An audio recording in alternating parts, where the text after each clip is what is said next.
Bonjour et bienvenue sur le plateau de Capital Santé. Aujourd'hui, dans notre cycle spécial cancer, nous allons nous intéresser au rôle des infirmiers et des infirmières. Ils sont souvent en première ligne, c'est à eux que la famille, les aidants, le malade s'adressent en priorité.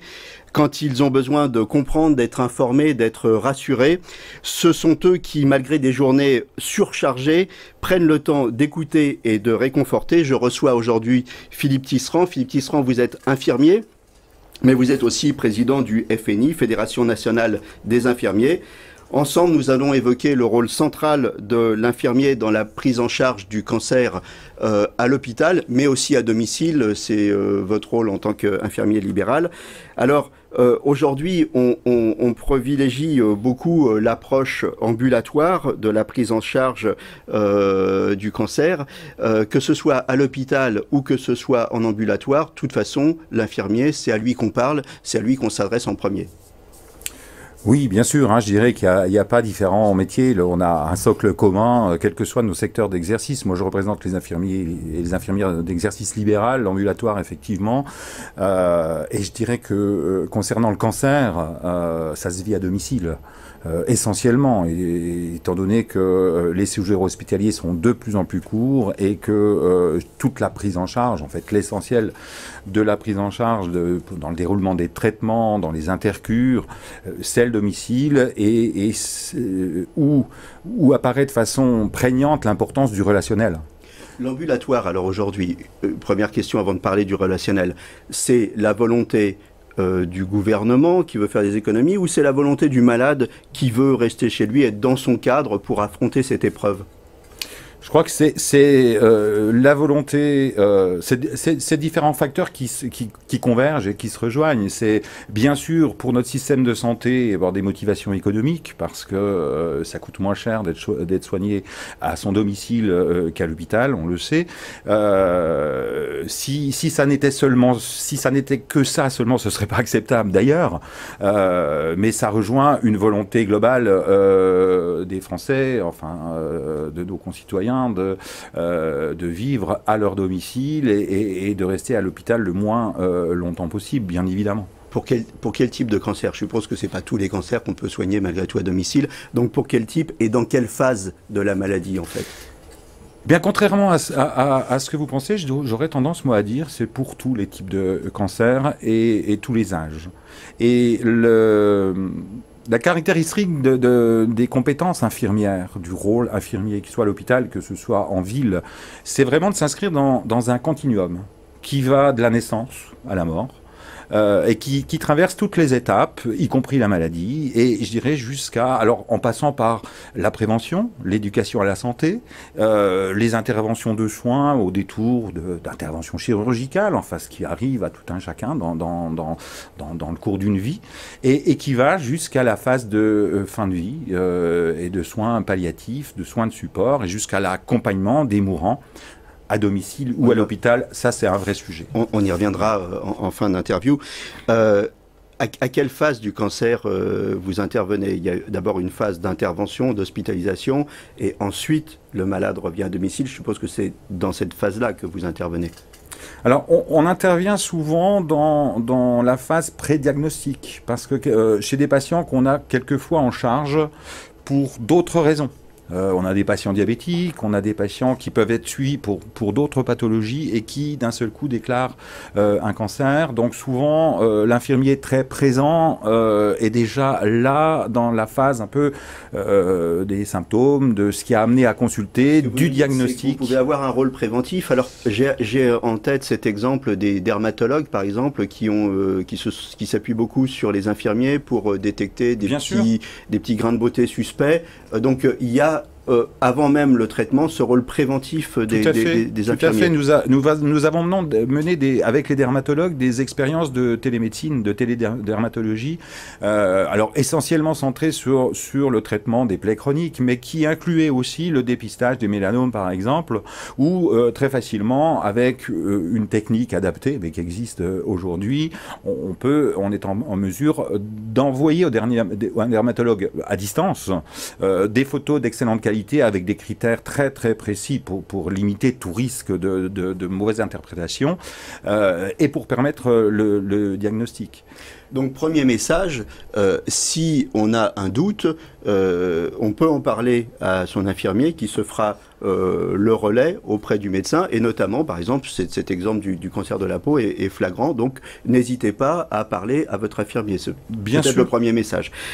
Pour quel geste technique vous intervenez dans l'accompagnement du cancer à domicile? Alors, essentiellement pour des gestes techniques qui peuvent être liés à des suites post-opératoires. Certains cancers nécessitent une chirurgie. On est maintenant à l'heure de la chirurgie ambulatoire et les patients rentrent chez eux quelquefois le soir de l'intervention ou dans les jours suivants. Donc tous les soins post-opératoires liés à l'intervention, ses suites, la cicatrisation, et puis le relais des chimiothérapies. La chimio à domicile, ça se fait. Oui, alors la chimiothérapie, elle est toujours initiée à l'hôpital parce que les poches de chimiothérapie doivent être préparées dans les pharmacies centrales, c'est préparé à l'hôpital. C'est généralement posé à l'hôpital en hôpital de jour et les patients rentrent chez eux dans la soirée et le suivi de la chimiothérapie qui peut diffuser pendant 72 heures, enfin selon les protocoles, se déroule à domicile sous la surveillance de l'infirmière libérale qui assure surveillance bien sûr, dépistage des effets secondaires. Enfin ça c'est je dirais le quotidien de notre métier que d'alerter. Il y a vraiment un rôle d'alerte. Ce qui est important aussi du point de vue du malade, vous l'avez souligné, on se fait opérer en ambulatoire, on rentre chez soi, il y a des angoisses. On a un petit bobo, on a une douleur un peu imprévue, on a une angoisse, et là, bien sûr, qui on appelle ?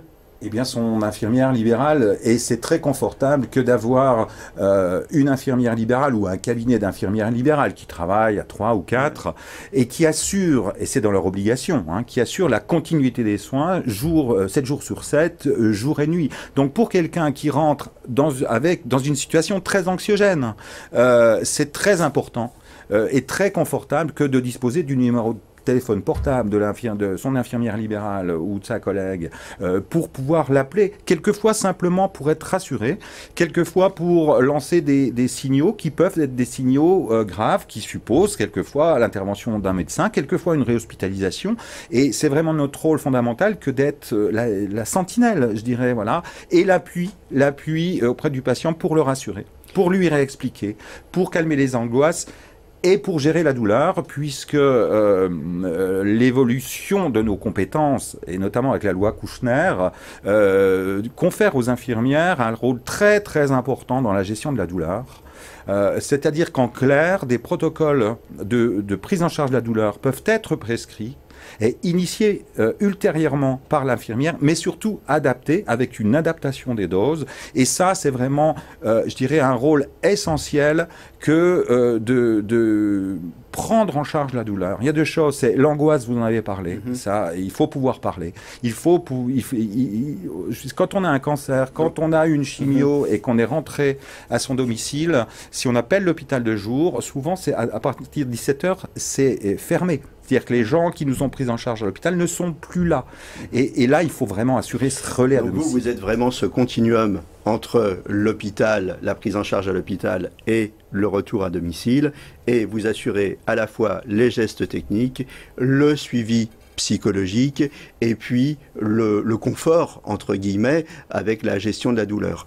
Alors, ce suivi psychologique, il touche bien évidemment les gens qui sont malades, mais les aidants, la famille, ils vous posent aussi des questions, je suppose. Bien sûr, et les infirmiers libéraux ont cette particularité-là, et le revendiquent d'ailleurs, d'être des infirmiers de famille ou des infirmières de famille.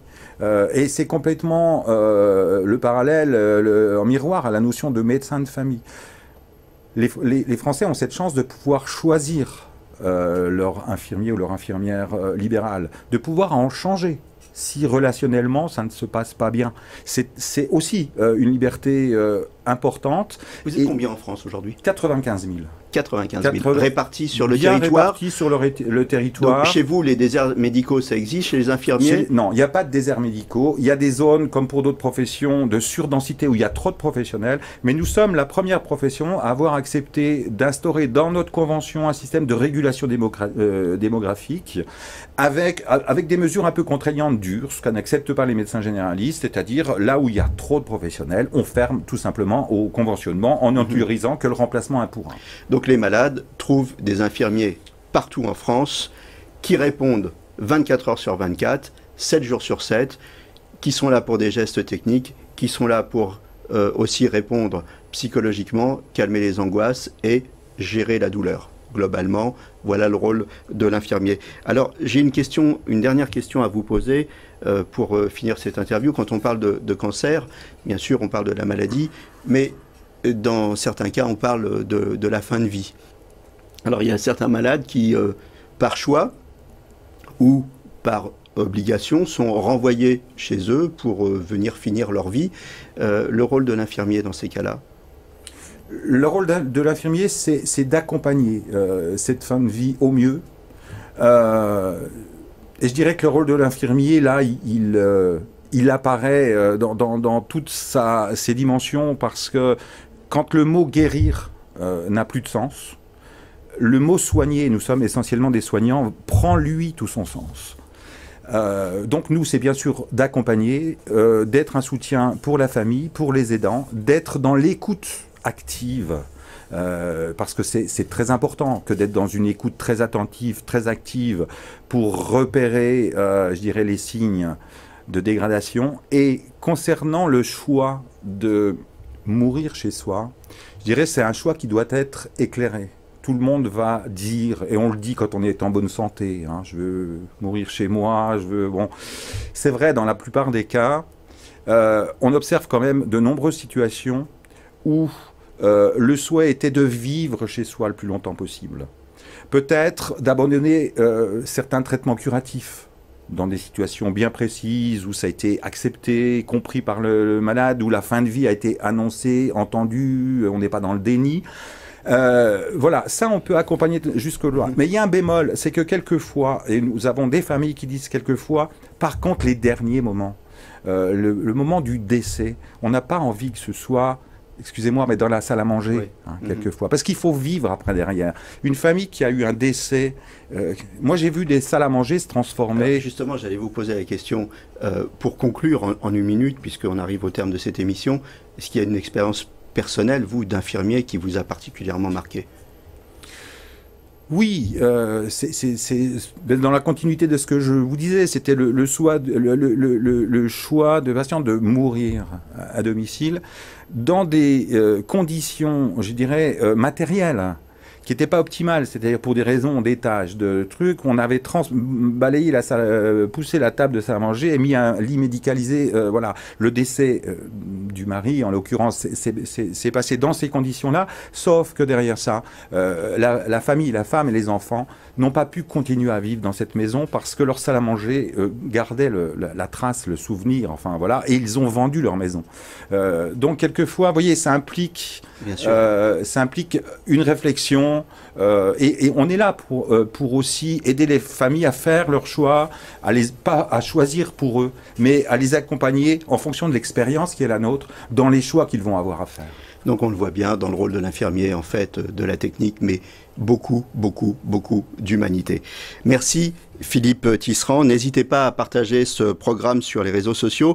Si vous souhaitez participer à cette émission, si vous voulez témoigner de votre maladie ou de votre expérience face à la maladie, ou encore si vous pensez qu'une pathologie particulière mérite un focus, n'hésitez pas à nous faire part de vos suggestions en réagissant sur les réseaux sociaux ou en nous envoyant un email contact@capitalsanté.tv. À bientôt pour un nouveau numéro de Capital Santé et d'ici là, portez-vous bien.